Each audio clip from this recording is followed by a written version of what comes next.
selamat sore Tribuners. Hari ini bersama saya Yuta Nasution. Selama lebih kurang 30 menit ke depan kita akan membahas sosok atau profil yang tentunya full of achievement, prestasi-prestasi, pencapaian-pencapaian dalam hidupnya yang tentunya bisa kita jadikan motivasi untuk bisa menjadi manusia yang lebih berkualitas. Nah, Tribuners, sosok yang satu ini di sebelah kiri saya ya, nanti akan saya perkenalkan setelah sesi percakapan. Tapi saya mau kasih tahu nih ke Tribuners sih, mengenai tentang dunia politik. Nah, masuk ke dunia politik memang nggak mudah ya. Namun dengan sikap yang baik, pemikiran yang baik, dengan gagasan-gagasan yang juga yang terbaik yang kita punya, bisa menjadi jalan yang lebih mudah dan apapun mungkin akan bisa terjadi. Dan bergabung menjadi anggota partai politik dan mengambil bagian di dalam kepengurusan dan tentunya menjalankan peran dan karirnya dengan tekun. Nah, itu bisa jadi langkah baik juga di partai politik biar bisa lebih berkembang. Tapi sosok yang di sebelah saya ini selain bergabung di partai politik, ternyata juga bergabung di organisasi kemasyarakatan yang tentunya bermanfaat untuk pengembangan di partai politik tersebut dan untuk bermanfaat untuk di karir kedepannya, dan juga untuk tentunya mengaktualisasikan diri menjadi lebih bermanfaat dan menginspirasi untuk orang-orang yang di sekitar kita. Apalagi sosok yang di sebelah saya ini ya, generasi milenial yang tentunya tidak apatis terhadap dunia politik, karena memang generasi milenial ini nggak boleh apatis ya, nggak boleh skeptis dan nggak boleh curiga-curigaan segala macam, karena memang ujung tombaknya kita untuk generasi milenial ini untuk menjadi untuk menentukan bagaimana Indonesia ke depannya. Waduh, serem ya pembahasan tea time hari ini ya. Penasaran bagaimana aktivitas dari seorang politisi dan juga ketua ormas yang sangat-sangat excited, bersemangat dalam mengembangkan kegiatannya yang membawa manfaat tentunya untuk banyak orang. So it's the time with Muhammad Jiyad Ananta.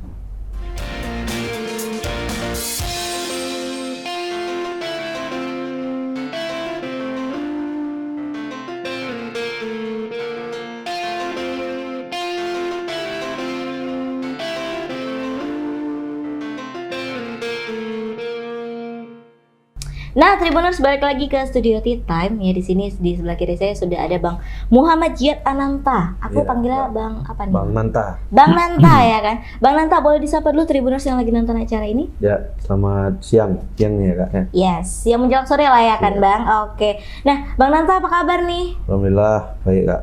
Baik ya Bang. Ya, Aku mau kasih ke Tribuners dia lupa tadi, agak kelupaan bahwasanya kita sudah protokol kesehatannya tadi sudah cuci tangan tadi di depan ya Bang sebelum masuk gedung ya, dan sudah vaksin ya Bang ya. Masker juga ada. Iya ya kan, dan level Medan udah level 2 udah aman lah ya, dan berjarak juga. Dan Bang Nanta apa kesibukan nih saat ini? Saat ini sekarang lagi nyiapin apa nih Kak, proposal disertasi karena lagi ngambil S3. S3 ya? Wow, iya ya. Lagi ngambil S3, seorang politisi memang sangat peduli sama pendidikan berarti ya Bang ya? Ngaruh itu Bang, di karirnya ngaruh nggak Bang? Karena pendidikan kita juga dipandang orang juga kalau berpolitik ini, kalau kita semakin pintar, semakin cerdas kan lebih bisa mengembangkan karir kita lagi semakin baik ya. Iya, diperhitungkan ya Bang ya, kira-kira kan? gitu loh Kak. Kayak jadi kaum intelektualnya ya kan. Jadi kalau kita punya pemikiran-pemikiran bagus ya Bang, tentunya oh iya dong, dia kan emang kaum intelektual ya kan. Jadi diperhitungkan pendapat-pendapat atau gagasan-gagasannya segala macam. Tapi menjadi seorang politisi nih Bang, ya kan? Sekretaris Golkar. di Golkar DPD di Kabupaten Sedang Bedagai. Kabupaten Sedang Bedagai nih Bang Nanta nih. Itu gimana ceritanya bisa tertarik menjadi politisi dan terjun ke dunia politik ini Bang? Awalnya masuk ke organisasi itu tahun 2007 ya Kak ya. Jadi dari organisasi mahasiswa, aktif di kampus sampai tahun 2014 itu diajak lah sama ketua Golkar di Sedang Bedagai. Waduh, ketuanya langsung ya? Iya, kebetulan memang sudah dekat sama beliau itu. Jadi Bang Haji Ali Madi, jadi diajak beliau, yalah kita gabung di Partai Golkar. Kebetulan waktu itu Bang Ajib Sah jadi ketua Golkar Sumut. Jadi ketua Golkar di Sedang Bedagai itu Bang Ali. Jadi kami ya rezimnya itulah ketua Ajib gitu. Jadi gabung jadi wakil sekretaris, kemudian saya calon jadi ketua kecamatan di Perbaungan. Dan setelah jadi ketua kecamatan jadi sekretaris Partai Golkar Kabupaten Sanggudagai di tahun 2018 kalau nggak salah itu. 2018. Iya, sampai 4 tahun lah saya Kak jadi ketua Golkar. Periode kedua ini mudah-mudahan. Periode kedua ya. Iya, Mudah-mudahan lanjut lagi ya Bang. Atau ada masanya Bang? Ada. Sampai berapa periode? 2025 habis. Oh, 2025 stop gitu ya. Ya. Oke, tapi menjadi seorang politisi emang sejak dulu cita-citanya Bang Nanta atau maksudnya diplankan? Kalau cita-cita kan harus kita plankan gitu ya. Atau memang tadi ketidaksengajaan atau ajakan? Dulunya waktu masih kecil saya pengennya jadi pilot ya enggak. Wah, iya sih ya, postur ya mendukung ya. Oke. Jadi karena gigi saya banyak rusak, kata mama saya nggak bisa, pilot itu dia harus bagus semua, fisik bagus segala macam. Jadi waktu SMA saya udahlah kayaknya pengen kerja di bank aja lah gitu atau di perkebunan karena keren ya Bang? Iya, karena ya cita-citanya sederhana aja Kak. Jadi pengen hidupnya kan ya namanya saya tinggal di lingkungan perkebunan. Oh iya. Saya lihat di situ staf-staf di perkebunan itu ya hidupnya lumayan-lumayan lah gitu Kak. Nah, sampai saya lulus di Fakultas Ilmu Sosial dan Ilmu Politik Universitas Sumatera Utara. Nah, di situ semua pola pikir berubah. Setelah masuk HMI jadi ketua organisasi di kampus itu jadi kayaknya pengenlah jadi politisi aja gitu. Kayaknya ini apa yang kita senang itulah yang kita kerjakan. Jangan nggak kita sukai kita kerjakan. Iya, benar sih biar lebih plong ya Bang, biar lebih jalannya lebih lurus gitu ya. Karena kalau yang kita sukai atau dengan kata lain mungkin hobinya atau passionnya kita itu lebih enak gitu ngejalaninnya gitu.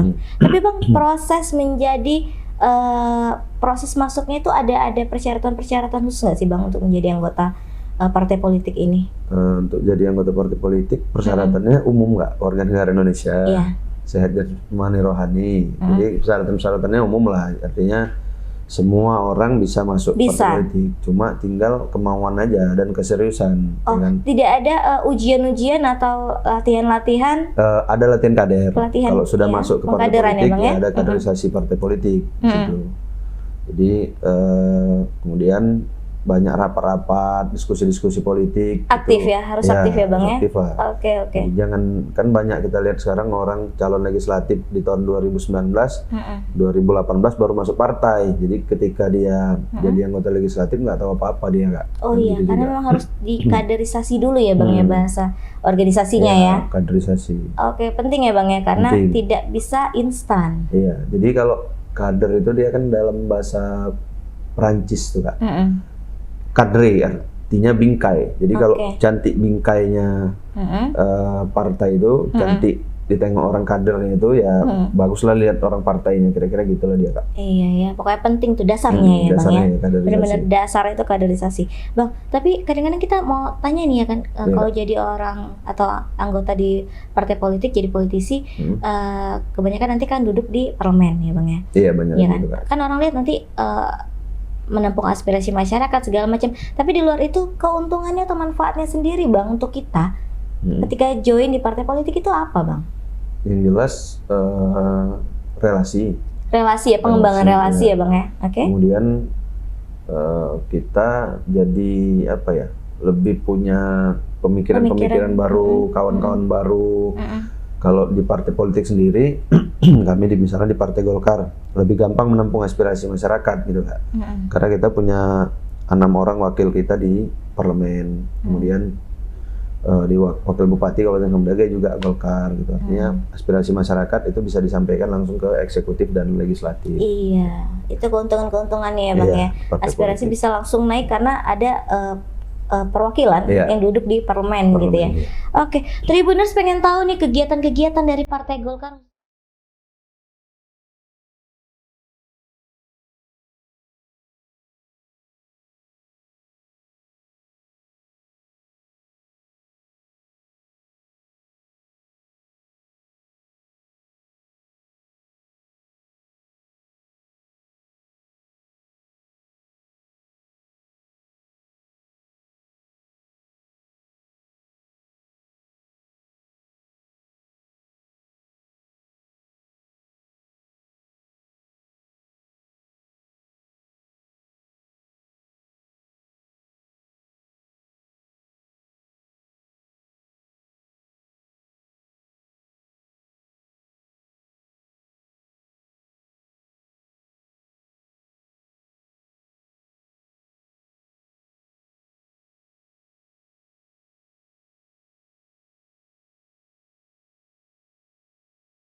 Nah, Tribuners, banyak kan kegiatan-kegiatan bermanfaat dari partai politik ya kan, mungkin nggak semua terekspos media nih, ini nanti diceritakan sama Bang Nanta juga, khususnya Partai Golkar Kabupaten Serdang Bedagai ya Bang. Nah, Bang Nanta dari 2014 ke 2018 menjadi sekretaris di DPD Partai Golkar Sergai ya kan.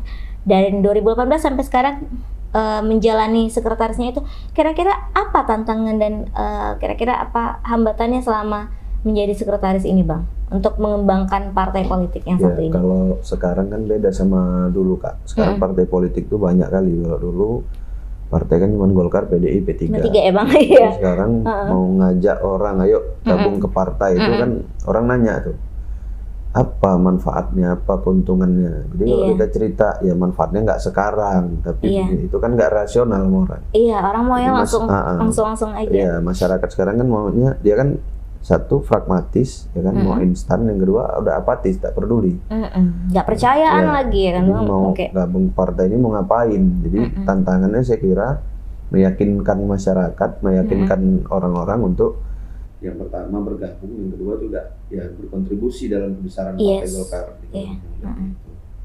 Oke, bagaimana untuk meyakinkan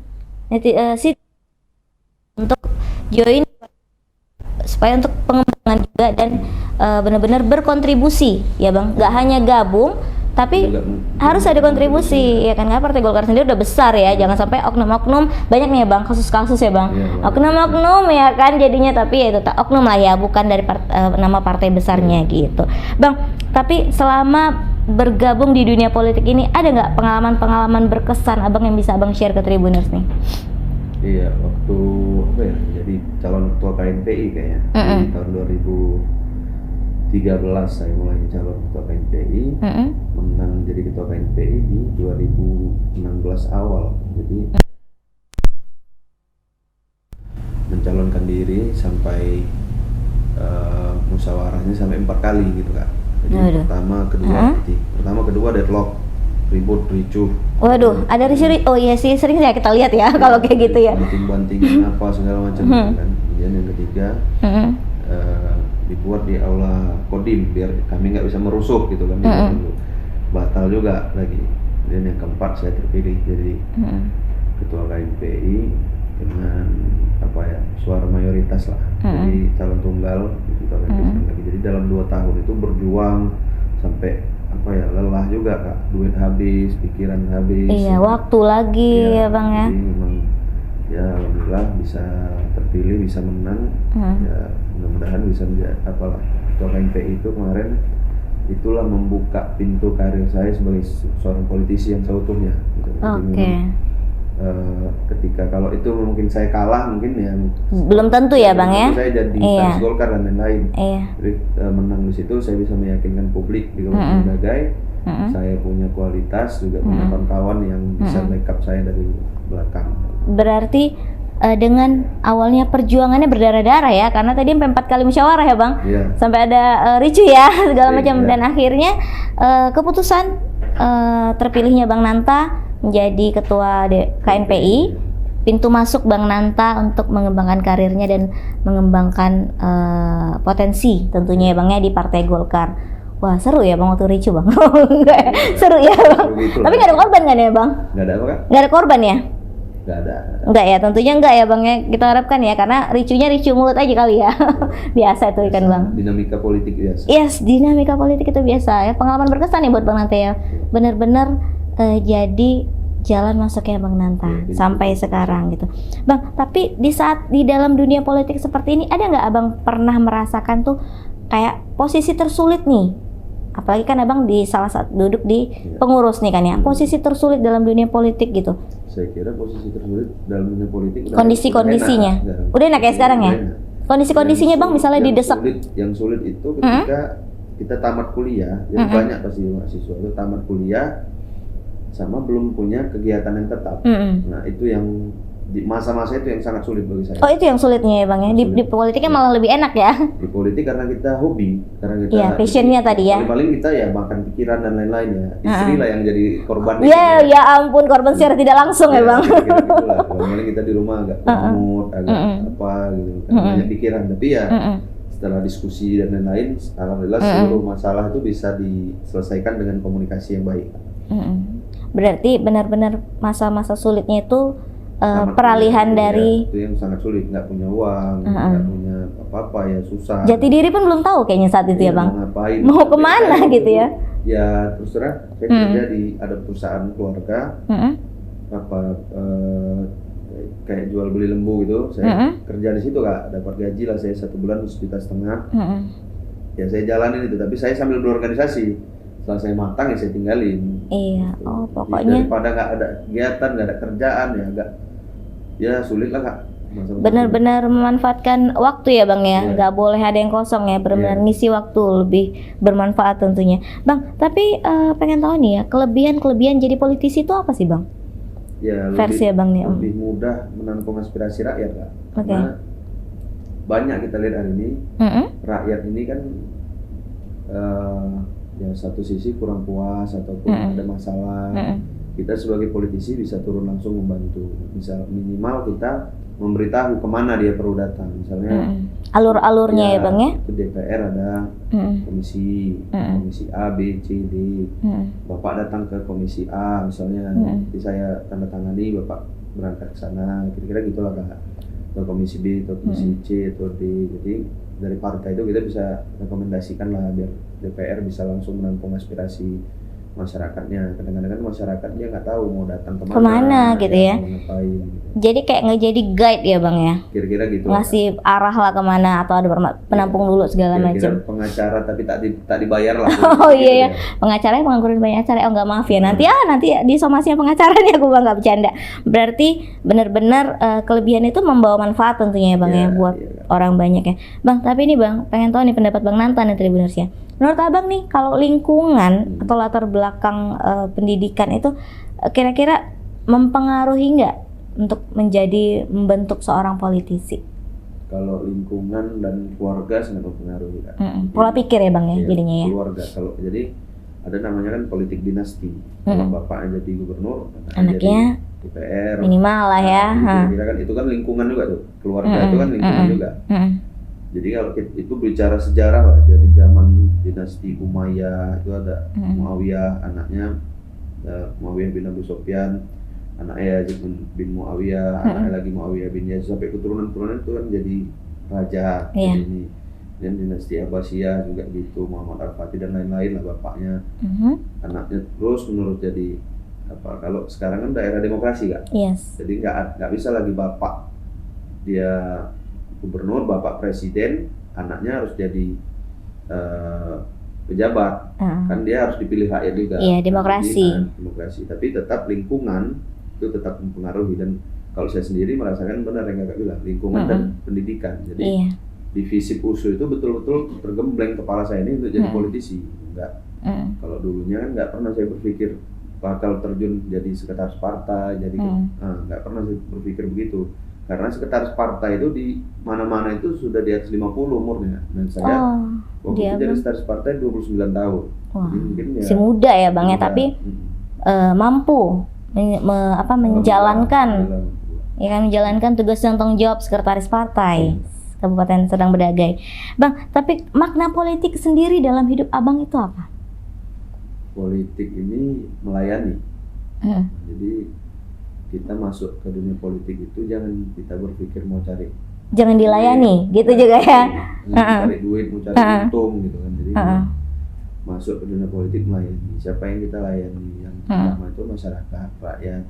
Kemudian yang jelas hari ini melayani kawan-kawan lah, kawan-kawan yang hari ini juga tergabung di partai politik. Saya sebagai sekretaris melayani mereka lah, apa yang kebutuhan mereka di kantor, apa juga yang menjadi keperluan-keperluan terkait politik, itu semua kita layani Kak. Kecamatan-kecamatan itu kan ada 17 kecamatan di bawah kami, itu semua yang kita layani.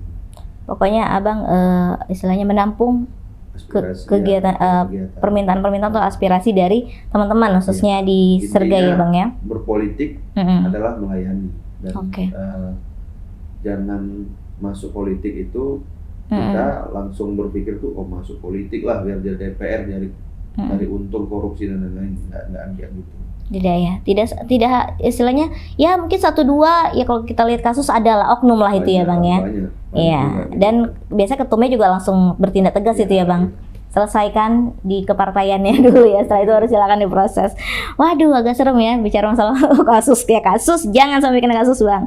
Bang, tapi tadi agak ketinggalan sedikit, Abang tadi bilang politik dinasti. Ngomong-ngomong, di keluarga Abang ada nggak yang terjun ke partai politik? Nggak ada. Nggak ada ya? Nggak ada. Saya satu-satunya. Satu-satunya ya? Yang terjun di partai politik. Berarti Bapak, mama, tidak? nggak ada. Basicnya apa Bang keluarga Bang? Bapak saya PNS, mama saya jualan usaha. Iya, kehidupan normal lah ya Bang ya. Iya. Tapi anaknya Masuk ya gara-gara Iya. isi usul dia. berani ya benar-benar mengubah Kampus pola itu. pikirnya, ya kan. Dan by the way nih Tribuners, Bang Nanta ini selain tadi sudah diceritakan Bang Nanta ya, sudah ada di KNPI ya Bang ya. Iya. Selain di KNPI, ormas apa lagi nih Bang yang Abang join? Saya di Pemuda Pancasila. Mm-mm. Sejauh ini. Dulu saya Sejak tahun? tahun 2008 2009 gitu kalau nggak salah. Pertama kali saya jadi ketua Satma, Satuan Mahasiswa Pemuda Pancasila di Seramudagi. Kemudian 2 periode saya di ketua Satma, saya jadi wakil ketua Provinsi Sumatera Utara itu. Kemudian aktif di KNPI. Saya Satma udah pensiun, nah sekarang saya di NPW Pemuda Pancasila Sumatera Utara. Jadi ketuanya itu ada Pak Kodrat Shah, ketua NPWP Sumatera Utara. Oke. Berarti sambil KNPI masih jalan juga kan ya? Masih periode terakhir nih. Periode terakhir ya? Itu bisa Bang menjabat di... Ya harus gini. Jadi KNPI ini kan paguyuban organisasi. Di bawahnya itu ada Pemuda Pancasila, ormas KP-nya kan Satmas, Kandinan, Waslia, NU Muhammadiyah, ada AMPI, Ikatan Pemuda Karya dan lain-lain lah. Seluruh organisasi itu bernaung di KNPI. Jadi saya waktu itu kan saya punya suara di KNPI. Daripada saya mendukung suara saya ini untuk orang, saya maju sendiri. Benar ya. Percaya dengan kemampuan diri sendiri tentunya ya Bang ya. Saya maju, alhamdulillah menang. Gitu. Bang, tadi Abang bilang tujuan berpolitik adalah melayani. Kalau tujuan masuk ormasnya ini Abang apa nih? Kalau dulu jadi bapak saya pernah cerita waktu saya kecil-kecil itu. Jadi di Indonesia ini ada 2 orang yang disegani. Jadi satu Yapto namanya, satu lagi Yoris. Saya waktu itu kecil kali lah, 6 tahun kalau saya nggak salah. Jadi dari situ terpatri di kepala saya itu, pokoknya harus jumpa sama 2 orang ini. Jadi ketika ada tawaran jadi ketua Satma Pemuda Pancasila, ya ikut bertarung juga di situ. Jadi saya alhamdulillah menang. Ya, saya sangat antusias ikut organisasi ini dan memang saya kira organisasi Pemuda Pancasila ini passion saya. Saya senang, saya cinta. Visi misinya sejalan gitu ya Bang ya. Dan saya jumpa istri pun dari organisasi Pemuda Pancasila. Wah, ya kan. Ketemu jodoh ya Bang di situ ya Bang. Memang ya tak bisa dipisahkan lah hidup saya ini dari organisasi saya. Masuk Golkar, masuk jadi ketua KNPI, memang semua Allah, tapi memang jalannya dari organisasi Pemuda Pancasila. Awalnya ketertarikan atau istilahnya pengen ketemu orang besar gitu ya Bang ya? Pengen ketemu ini ketua umum sama Pak Yoris. Jadi ya udah sering, walaupun ada kegiatan sering ketemu juga, tapi memang kita ya terus lanjut di organisasi. Biasa sih memang kalau berada di circle-nya orang-orang yang besar, kita bisa jadi besar juga Bang. Iya, tapi walaupun saya tak di circle mereka, tapi di daerah lah. Iya, tapi kan tetap nyambung lah ya kan Bang ya, kan jadi ketua di Serge ya Bang ya, ketua KNPI ya. Oke, Bang, selain jadi di sekretaris Partai Golkar, ketua KNPI juga, ketua PP juga ya Bang ya.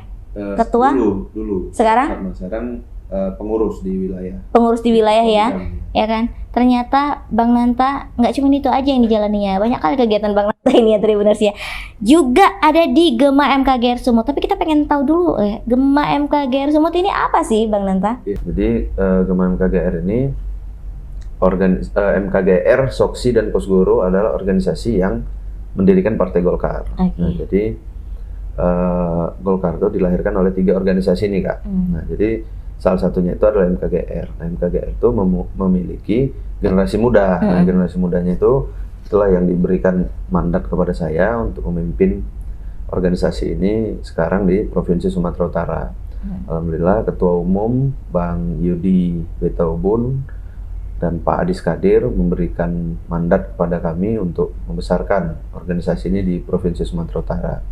Kemarin juga saya didukung oleh Ketua DPD Partai Golkar Provinsi Sumatera Utara, Bang Musara Jeksa, dan Sekretaris Bang Dato Ilhamsah untuk membesarkan organisasi ini di Sumatera Utara. Jadi hari ini target kami itu yang pertama membentuk kepengurusan di level Provinsi Sumatera Utara. Karena sekarang kan dia masih diberikan mandat masih kita. Baru berarti ya Bang ya? Ya masih baru Kak, sekitar 1 bulan lebih kurang lah, belum sampai mungkin 1 bulan. Jadi diberikan mandat dan kita harus membentuk seluruh kabupaten kota yang ada di Sumatera Utara. Nah ini belum 1 bulan, alhamdulillah kita udah bisa bentuk 8 kabupaten kota. Ya, kepengurusan. Oke. Jadi saya targetkan sebelum Lebaran ini sudah 28 terbentuk. Sehabis Lebaran tinggal kita bentuk di Nias. Jadi memang sebelum bulan 6 ini, 6 bulan ke depan saya mau bentuk dulu 33 kabupaten kota yang ada di Sumatera Utara. Dan yang pasti keberadaan GMM-KGR ini juga kita ingin merekrut anak-anak muda yang ada di Sumatera Utara untuk membesarkan Partai Golkar, untuk mendukung kebijakan-kebijakan yang dibuat oleh Ketua Golkar Sumatera Utara Bapak Musara Jeksa, atau yang kita kenal dengan Bang Ijek. Bang Ijek ya. Dan tetap Partai Golkar hari ini kami menyuarakan atau menginginkan Ketua Umum kami Bapak Erlangga Hartarto itu menjadi presiden. Nah itu sudah dideklarasikan di beberapa tempat mendukung. Artinya kami juga di Sergi juga target kami Pak Erlangga jadi presiden. Sebagai Ketua GMM-KGR merangkul ini semuanya adalah untuk menjadikan Pak Erlangga Presiden Republik Indonesia dan mengembalikan kejayaan Partai Golkar. Kalau kami di Sumatera Utara lah. Karena kemarin di zaman ketua itu Bang Ajib Shah, alhamdulillah Golkar itu mendapat peringkat 1 di legislatif di Sumatera Utara dan sekarang peringkat 2. Nah di 2024 inilah yang insya Allah akan kita kembalikan lagi kejayaan Partai Golkar itu di tangan Bapak Musara Jeksa. Karena sekarang luar biasa program-program yang diberikan Bang Ijek ke Golkar ini efeknya juga luar biasa, bedah rumah dan segala macam, pokoknya ya luar biasa. Udah berjalan berapa lama Bang program-program seperti kayak bedah rumah itu? Kayak itu menarik di situ. 1 tahun belakangan lah setelah Bang Ijek jadi Ketua Golkar Sumatera Utara, alhamdulillah itu berjalan dengan baik dan saya lihat memang Ketua DPD Golkar Sumut hari ini Bang Ijek keluar uang pribadi. Kalau orang banyak masuk politik ini dia cari duit, dan kalau Bang Ijek dia buang uang untuk besaran partai. Salut kita lihat Ketua Ijek. Nah kalau program-programnya GMM-KGR ini sendiri nantinya mau akan dibuat seperti apa nih Bang? Iya. Jadi tanggal 26 ini GMM-KGR itu ada kegiatan memperingati ulang tahun MKGR buat futsal di Kota Tanjung Balai. Kemudian itu habis Lebaran setelah terbentuk seluruh kabupaten kota kita mau mengadakan kaderisasi Kak, dan memperkenalkan GMM-KGR ini kepada karena pangsa pasar kita kan mahasiswa ya. Jadi memperkenalkan pada mahasiswa dan generasi muda apa sih GMM-KGR dan apa kerugian dan keuntungan mereka bergabung di GMM-KGR Provinsi Sumatera Utara. Memperkenalkan ke generasi muda ya.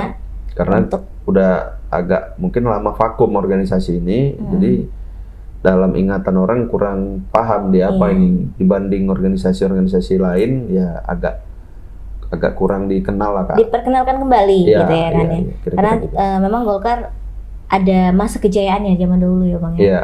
Emang iya sih. Orde baru ya, tapi ya mudah-mudahan ini kita visi misinya nanti bisa segera terwujud ya Bang. Ya, Erlangga Presiden ya insya Allah ya, amin. Kita dukung sih Bang, terbaik ya pokoknya kita dukung Bang. Tapi kalau kegiatan GMM-KGR Sumut ini sendiri itu ada nggak yang sudah berjalan kayak misalnya charity gitu amal? Kalau untuk Sumatera Utara karena belum 1 bulan Kak, kita mendapatkan mandat, memang belum ada kegiatan yang kita laksanakan langsung, tapi dalam waktu dekat ini kami mau mengadakan ngumpulin masyarakat dan kasih bantuan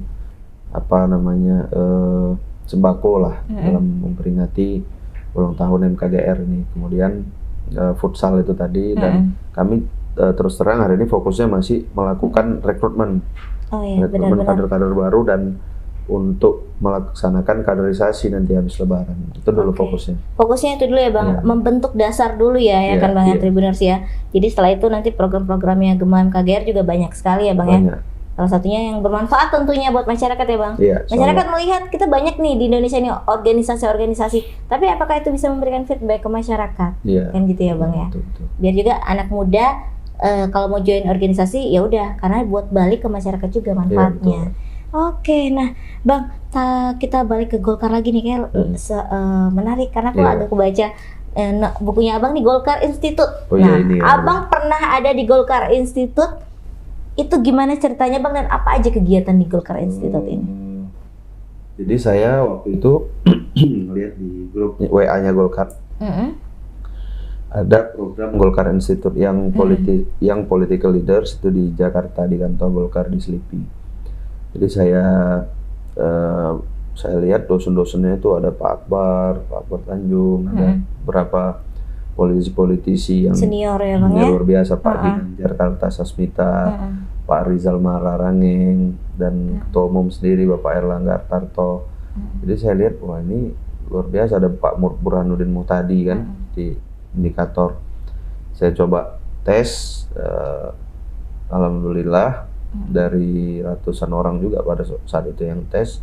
Ada tesnya ya Bang ya? Iya, tes. Jadi yang diterima itu sekitar 40 orang dari seluruh Indonesia.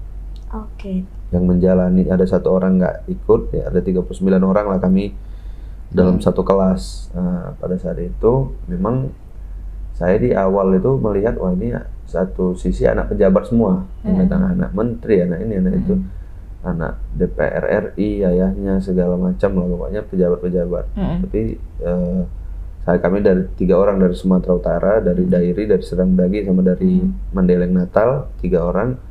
Ya alhamdulillah bisa masuk ke situ, bisa berkenalan sama. Bisa membaur. Iya, membaur dan alhamdulillah sekarang terjalin cukup baik ininya, komunikasinya sesama kayak satu stambul lah, karena kami dari jam 8 pagi sampai jam 7 malam itu di kelas terus. Pagi sampai malam, full day selama gitu ya? 6 hari ya.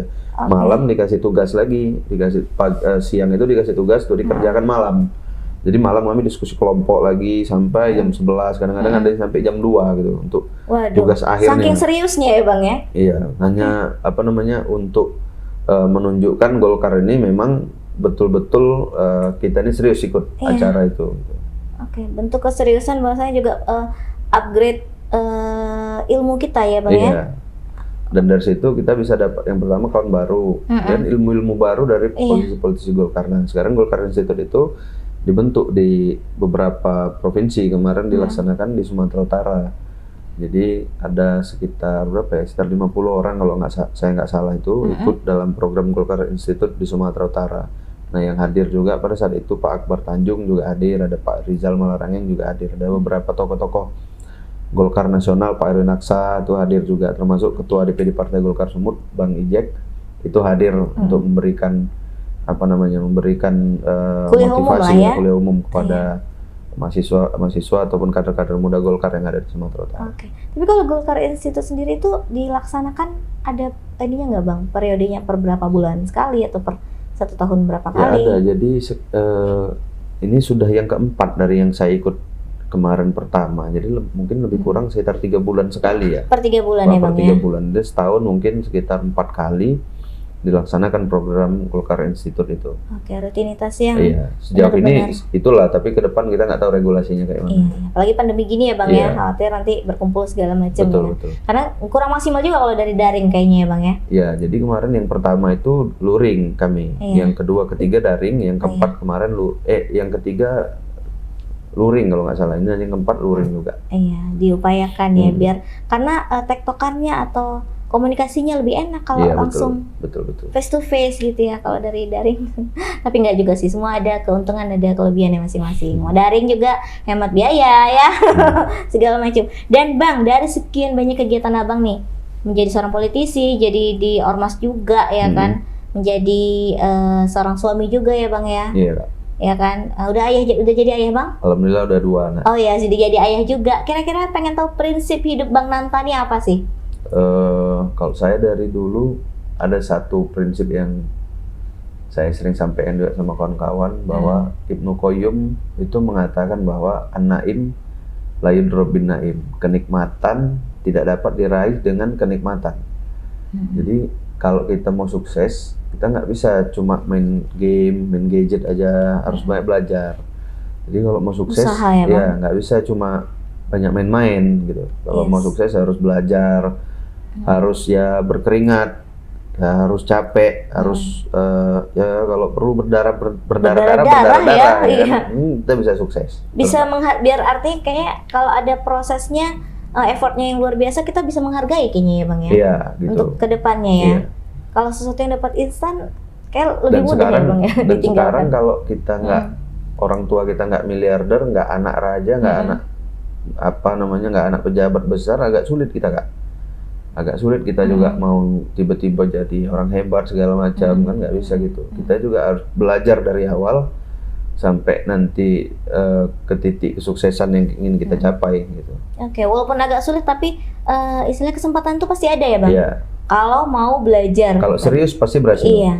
Kalau serius pasti berhasil, itu prinsip hidup Bang Nanta. Dan memang kita lihat diterapkan ya. Kenapa menuju Partai Golkar dari KNPI berdarah-darah ya di situ ya.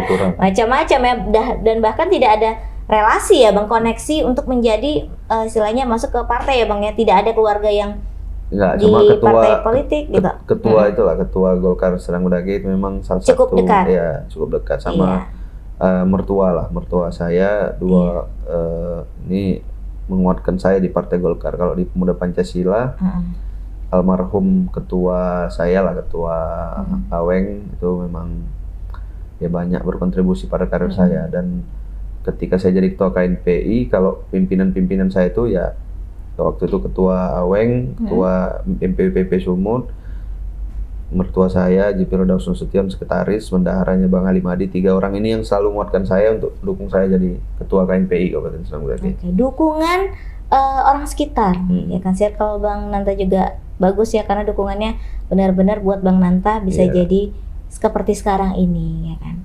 Siapa sih motivasi terbesar di hidup Bang Nanta? Motivasi orang tua lah Kak. Orang tua ya. Jadi kenapa orang tua Bang? Mama bapak itu menguatkan kita terus di jalur manapun kita, yang penting berhasil. Apalagi support ya Bang ya. Bapak saya itu orang yang betul-betul saya kagumi, karena dia saya dari SMA udah baca bukunya Sohogi, Catatan Seorang Demonstran. Sohogi, ini waktu kuliah calon itu politisi waktu kuliah itu dikenalkan, ini ada buku nih Sohogi. Saya pikir saya udah baca waktu SMA.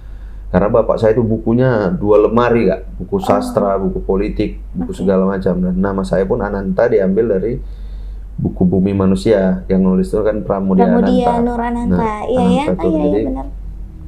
Itu memang jadi motivasi saya lah bapak saya. Saya pengen hidup saya itu muda kayak bapak saya, tua pun kayak dia, sholat, ngaji. Jadi itu aja, saya nggak banyak-banyak kali cita-cita saya. Yang jelas umur 55 udah selesai urusan dunia ini. Semua ada masanya ya Bang. Saat masa produktif Bang Nanta. Ini kita kerja bisa-bisaan ya kan. Saat masa remaja dulu ya memang harus istilahnya menjadi diri sendiri. Masa produktif ya memang harus memanfaatkan potensinya untuk bermanfaat buat semua. Dan masa nanti pensiun pun harus ada. Iya, masa tua nanti benar-benar ya Bang buat keluarga ya Bang ya. Buat keluarga, buat diri sendiri lah, nyari amal kan, nggak dikuburin yang lama gitu. Sendiri ya Bang. Bang nggak ada siapa-siapa lagi Bang kecuali amal ya Bang ya. Oke ya, memang benar-benar dimanfaatkan Bang Nanta sekali, istilah tidak terlalu mengejar ya Bang ya bahasanya ya. Oke, dan kita tahu kegiatan Bang Nanta banyak banget. Gimana sih cara manage-nya Bang kegiatan waktu Abang nih? Atau kalau Abang saya kan banyak kemarin di Serang Bedage Kak, sebelum jadi ketua KMKGR nih. Jadi di kantor itu saya buat semacam satu tempat, di situ saya beli mesin kopi. Jadi kalau saya mau pertemuan sama siapa aja, saya suruh datang ke kantor di lantai 2 itu. Ada fasilitasnya gitu ya, silakan. Jadi di situ kan lengkap semuanya. Jadi apapun kegiatan di situ diskusinya. Jadi kalau saya ngurus Golkar, ngurus KNPI, saya pindah lagi ke satu tempat gitu kan agak makan waktu. Jadi semua saya gabungkan di situ. Bahkan urusan kampus pun saya di kantor aja semuanya. Ketemunya di sini gitu ya, di satu tempat ya. Benar-benar efisiensi waktu Bang Nanta ya kan, dan juga biar nggak kemana-mana nggak boleh keluar kota Iya, juga ya satu bang lagi ya. menghemat juga kak. Iya, penghematan Kalau di ya. kafe berapa banyak itu? Bener. Aduh, apalagi kalau dibilang ketua katanya. Iya. Walaupun sekretaris ya kan kadang Iya. orang suka manggil ketua ya bang. Suka nggak sih bang? Iya, ketua juga. Ketua gitu ya kan. Koyak gitu bang Nanta berapa gitu ya. Oke bang, tapi walaupun istilahnya bang Nanta bilang tadi nggak terlalu mengejar, tapi pasti kita tahu bang Nanta ini ada target tentunya yang ingin dicapai ke depannya. Apa nih bang? Kalau target jangka pendek saya yang pasti menyelesaikan S3 ini kak. Oh. Ya, itu Kira-kira udah berapa lama perjalanan S3 semester bang? 4 ini. Berapa persen lagi nih untuk selesai disertasinya? Masih agak ya kok abang kayak agak ya karena waktunya itu banyak berorganisasi, banyak urusan kerja juga ya kan. Ngurus apa nih, nulis disertasinya ini memang agak buat beruban lah sedikit kak. Fokus pun memang benar-benar ya bang ya. Iya, agak ya berat, tapi harus dijalani. Berarti targetnya ingin finish kan? Itu sama ya menjalankan disertasi. Dulu, menjalankan apa yang udah diamanahkan ini saya jalankan aja dulu. Ketua GMM KGR, Sekretaris Golkar ini aja dulu saya selesaikan. Saya nggak mau terlalu banyak berangan-angan karena kata Rasulullah pun tak boleh kali kita banyak panjang angan-angan. Iya. Selesaikan aja dulu amanah yang dikasih karena yang paling berat di dunia ini amanah kak. Iya benar. Nah, itu dia. Amanah harus di benar-benar dijalankan. Itu aja dulu. Kalau target-target lain-lain nantilah itu kita pikirkan lagi ya. Iya, yes, berarti plan yang sudah ada dilakukan dilakukan segera, do action ya kan, segera tentunya ya bang ya. Karena kalau misalnya banyak plan, nanti banyak amanah jadinya ya bang ya, nggak satu pun nggak ada jadinya ya bang ya. Fokus lah yang penting. Oke, dia fokus ya, dan pengen tahu nih kepribadiannya bang Nanta dari dulu sebelum join menjadi politisi dan sekarang sudah berapa tahun di dunia politik, kira-kira ada yang berubah nggak sih bang? Kalau kata istri saya lebih dewasa lah. Iya, lebih dewasa ya bang ya. Walaupun masalah nanti baliknya ke istri lah ya bang. Lebih bertanggung jawab lah gitu kita. Apalagi udah ada anak ya kan.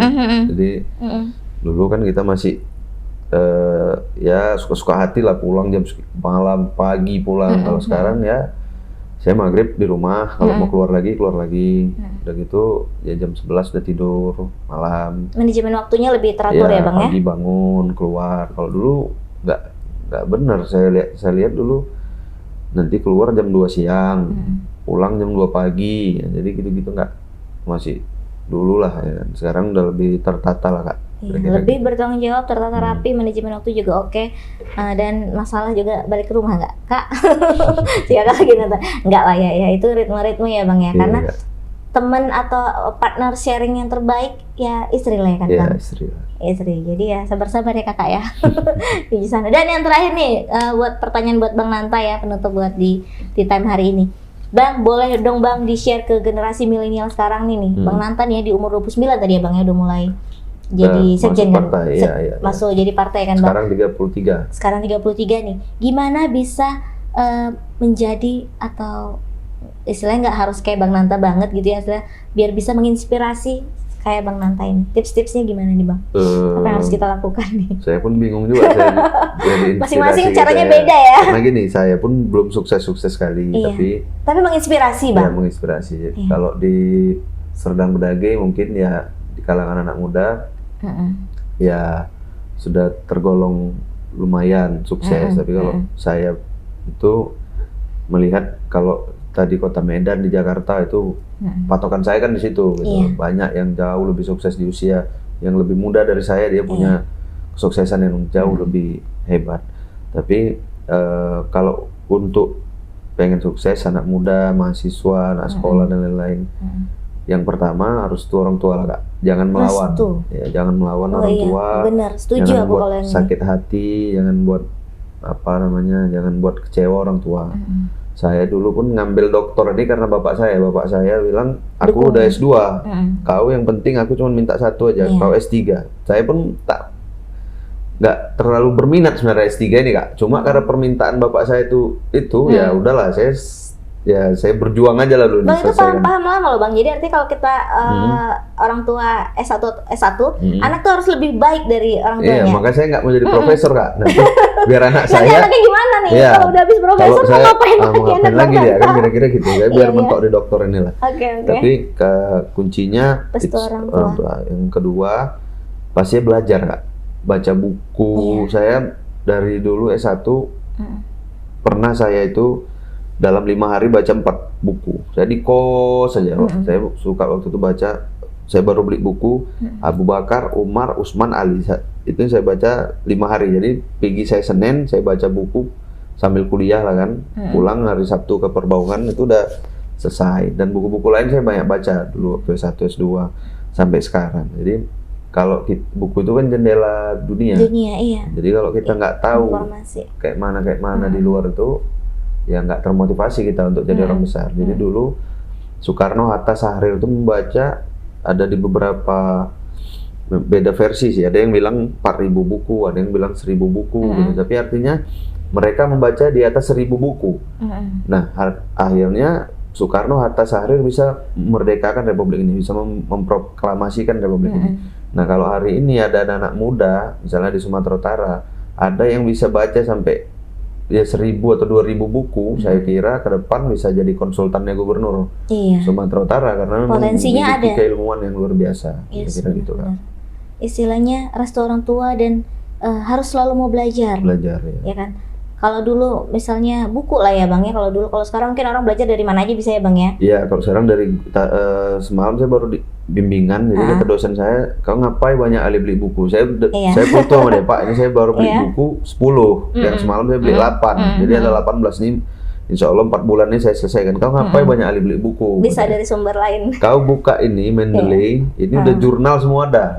Jadi baca jurnal aja, jangan nggak usah banyak ali buku pun nggak apa-apa, mahal. Ini gratis. Iya benar-benar ada cara lain. Sumber-sumber lain ada di luar buku. Tapi kan Bang memang esensinya buku itu Bang. Kalau handphone nih kita kalau sambil baca jurnal, kita nanti mau tergoda nih untuk buka yang lain, benar nggak sih? Iya, kalau buku ya memang harus fokus. Nah itu kelebihannya ya. Tapi anak-anak sekarang ada Google Playbook, jadi beli buku online, kita baca dari laptop aja gitu, nggak harus bawa buku kemana-mana. Lebih karena praktis. buku ini kan dia takut air tumpah segala macam kan. Kalau di kafe misalnya nongkrong di beberapa tempat bawa laptop aja udah bisa langsung baca. Lebih praktis ya zaman serba canggih sekarang. Tapi itu tadi esensi buku itu tadi ya, kita kayaknya memang difokuskan untuk baca. Kalau handphone nanti ada aja godaan ya, WhatsApp masuk atau nonton drakor, jangan ya. Anak sekarang minat baca susah Bang. Banyak nonton, lebih suka visual ya kan. Tapi ya itulah ya, zaman berubah ya Bang Nanta. Oke, kita udah kelar nih di Tea Time bareng Bang Nanta ya kan. Terima kasih Bang Nanta sudah hadir di Tribun Medan, menginspirasi buat kita. Semoga karir Bang Nanta makin lebih cerah lagi. Amin. Bawa manfaat buat orang sekitar. Amin. Dan Tribuners, terima kasih sudah menyaksikan Tea Time episode hari ini bersama Bang Nanta. Semoga menginspirasi buat kalian ya kan, menjadi sukses itu seperti apa, punya caranya masing-masing dan punya jalannya masing-masing tentunya. Oke, akhir kata saya Yuta Nasution bersama Nanta dan kru yang bertugas, kita pamit undur diri. Assalamualaikum warahmatullahi wabarakatuh. Selamat sore.